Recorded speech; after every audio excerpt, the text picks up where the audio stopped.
Welcome to your tasting on the Oban 14-year-old. So the Oban is described as a West Highland single malt. It actually comes from the west coast of Scotland, kind of I still suppose in the Highland region. The port is called Oban, which was actually kind of created around the distillery. So the town is actually named after the distillery, interestingly enough, not the other way around.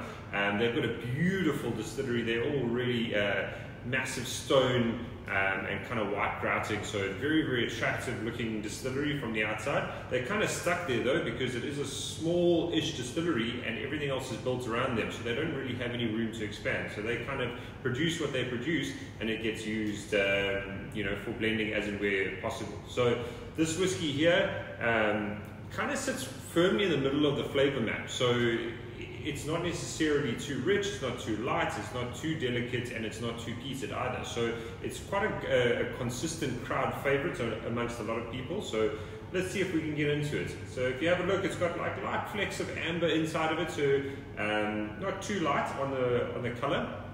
If you have a go on the nose of this, really beautiful nose. So you're going to get like hints of heather, maybe a little bit of sea saltiness on the nose, some pears.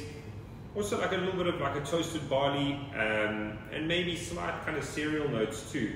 You might be able to pick up faint hints of peat in the background because it has got some peat in it, but definitely nothing too overwhelming. So if you want to have a taste on that, once again in the flavor profile you're going to get quite a nice kind of open, kind of toasted barley, slight hints of that peat coming through, and the sea salt definitely sings around at the end, but really pleasant dram, it's a touch of spice.